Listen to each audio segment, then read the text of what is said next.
نہ کفن میں جیب ہے، نہ قبر میں الماری ہے، کیا سیو کر کے جائے گا؟ کبھی تم نے سوچا، کبھی غور کیا؟ آج کی رات سو رہے ہو، پتہ نہیں کل کی رات تم زیر زمین ہو۔ کتنے لوگ ہیں، کتنے لوگوں کے ساتھ ہوا ہے؟ کل شام وہ چلتے پھرتے رہے، آج ان کا جنازہ اڑ گیا۔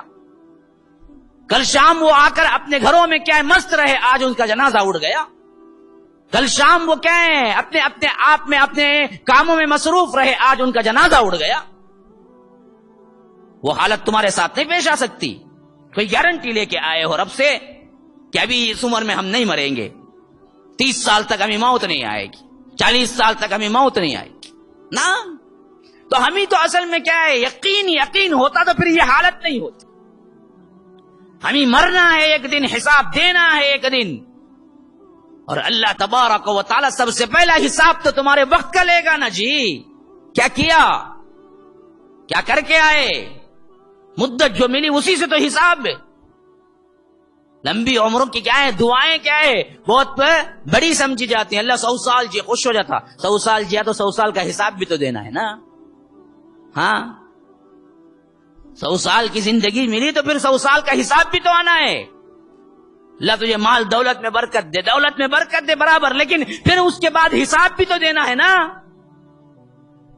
خالی دنیا ہی میں رہ جانا ہے، جو چاہے کر کے نکل جانا ہے، پوچھ نہیں ہے۔ تو یہی وجہ ہے کہ اللہ کہتا ہے کہ منافقین سے یہی کہا جائے گا، وَارْتَبْتُمْ، تم تو ارتیاب میں رہے، تم تو شک میں پڑے رہے کہ آخرت ہوگی بھی ہے۔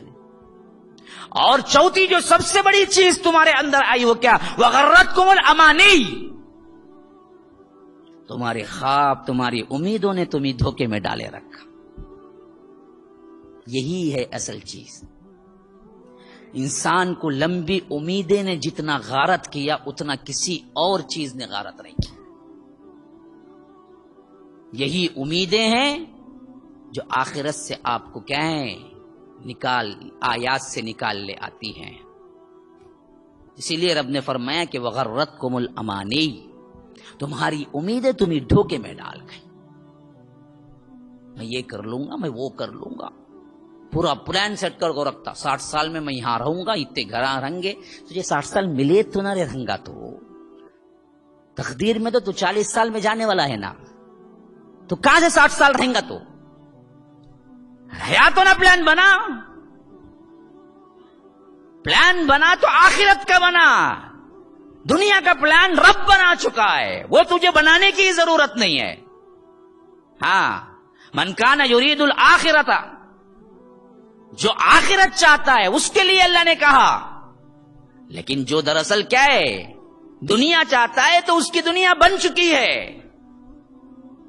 اور وہ دنیا اس کو اتنی ہی ملے گی جتنی بن چکی ہے۔ اس سے ایک پائی نہ اوپر ملے گا، نہ ایک پائی نیچے ملے گا۔ یہ تو اللہ پر ضروری تھا، اللہ کا حق تھا۔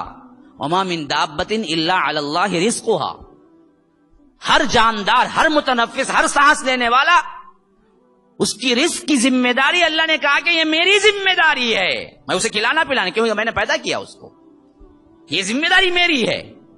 آخرت کی ذمہ داری تمہاری ہے، تم کوشش کرو، لو، بناؤ آخرت۔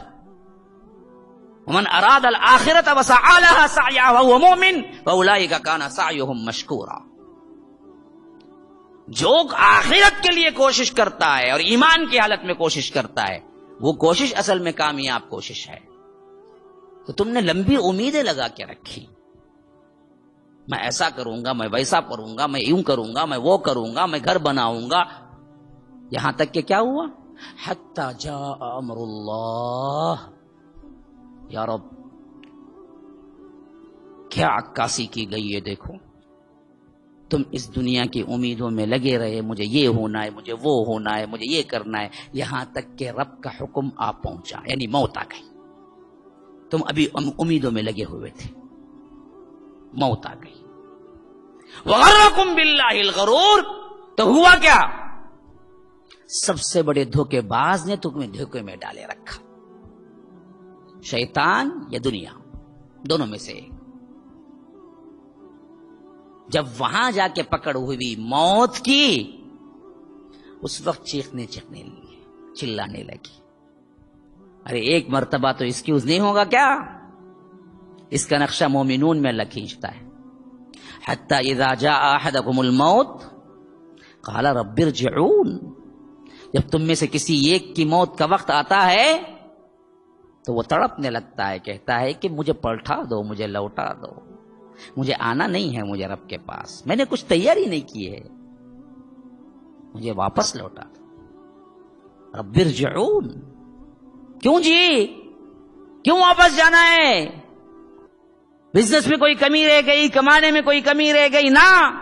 اللہ کہتا ہے اس وقت مردہ میت جو کہے گا وہ کیا کہے گا؟ لعلی اعمل صالحا. اس واسطے واپس جانا چاہتا ہوں، میں نے دنیا میں کچھ نہیں کیا تھا آخرت کے لیے، آج مجھے معلوم ہو گیا آخرت کیا چیز ہے، واپس لوٹا دو، پھر ایک مرتبہ تیاری کر کے آتا ہوں، ایک مرتبہ تیاری کر کے آ جاتا ہوں، ایک موقع مل جائے مجھے. اللہ بولے گا فیما ترکت کلا انہا کلمۃ هو قائل. بیوقوف ہے، بکتا ہے بیکار کا، اس کی کوئی وزن نہیں ہے اس بات کی، لے چلو اس کو، موقع نہیں ملے گا، روگ گڑ گڑاؤ گے موقع نہیں ملے گا. وہ پل وہ گھڑی آنے سے پہلے تک تمہیں موقع ہی موقع ہے، اور وہ پل وہ گھڑی کب آئے گی معلوم نہیں. لیکن اس دنیا کی ایک لمحے کی جو گھڑی گزر رہی ہے وہ اصل میں تمہارے لیے قیمتی ہے. غفلت سے اٹھو، غفلت سے اٹھو. یہ جو غفلت میں تم پڑے ہوئے ہو اس غفلت سے اٹھو. اسی لیے اللہ تبارک و تعالی نے اللہ کے رسول کو حکم دیا مریم کے اندر، وَأَنذِرْهُمْ يَوْمَ الْحَسْرَةِ إِذْ قُضِيَ الْأَمْرُ وَهُمْ فِي غَفْلَةٍ وَهُمْ لَا يُؤْمِنُونَ. اللہ کے رسول صلی اللہ علیہ وسلم ان لوگوں کو ڈرا دیجئے، وَأَنذِرْهُمْ يَوْمَ الْحَسْرَةِ، اس دن سے جب حسرت ہی حسرت ہوگی. اذ قضی الامر، جب معاملہ پورا کر دیا جائے گا. وہم فی غفلہ، اصل میں وہ اس دن سے غافل پڑے ہوئے ہیں آج. اس کی تفسیر میں بڑی ہی کیا ہے انوکھی تفسیر اور انوکھی حدیث آئی ہے تفسیر کے اندر. صحیح بخاری و مسلم کی روایت ہے. فرمایا کہ اللہ نے وَأَنذِرْهُمْ يَوْمَ الْحَسْرَةِ، ان لوگوں کو ڈرا دیجئے اس دن سے جس دن میں حسرت ہوگی. کیا حسرت؟ حسرت، حسرت کیسے اظہار کرتے معلوم ہے؟ کیسے بولو، کیسے اظہار کرتے؟ ہاں کسی کو معلوم ہے حسرت کیسے اظہار کرتے؟ کیسے اظہار کرتے ہیں؟ ہاں کاش، کاش میں نہ کرتا، کاش میں سدھر جاتا، کاش میں تیاری کر لیتا، کاش میں دنیا کو چھوڑ دیتا، کاش میں آخرت کے لیے جیتا. یہ کاش کا لفظ ہے نا، یہ حسرت کو اظہار کرنے کا لفظ ہے. تو اللہ نے کہا اس دن سے ان کو ڈرا دیجئے جب یہ حسرت کے دن میں ہوں گے. تو مفسرین کہتے ہیں یہاں لفظ حسرت کا دن لا کے اللہ نے بتا دیا ہر انسان اس دن کاش کہے گا. نیک بد سب کاش کہیں گے. کیوں؟ جو بد ہوں گے وہ کہیں گے کاش کہ ہم نیک ہوتے، جو نیک ہوں گے وہ کہیں گے کاش کہ ہم اور نیک ہوتے. جنہوں نے عمل کیا وہ بھی کہیں گے کاش جو حصہ ہم نے کیا زندگی بتانے میں لگا وہ بھی عمل میں آ جاتا. عمل تو کیا لیکن اس سے بڑھ کے عمل کیا ہوتا. کاش. نیک و بد ہر ایک انسان کاش کہہ رہا ہوگا، لیکن سب سے زیادہ سنگین ترین معاملہ اس کا ہوگا جس نے تیاری نہیں کی. ہاں یوم یقوم الروح والملائکۃ صفا، یاد کرو وہ موقع جب کہ کیا ہے صف در صف ملائکہ کھڑے ہوں گے، روح الامین بھی کھڑے ہوں گے. لا یتکلمون، کسی کو بات کرنے کی جرات بھی نہیں ہوگی. الا من اذن، الا ہے کہ اللہ اجازت دے. اور وہ بھی کیسی بات ہوگی؟ وقال صوابا، ٹھیک ٹھیک بات کہے گا، ایسا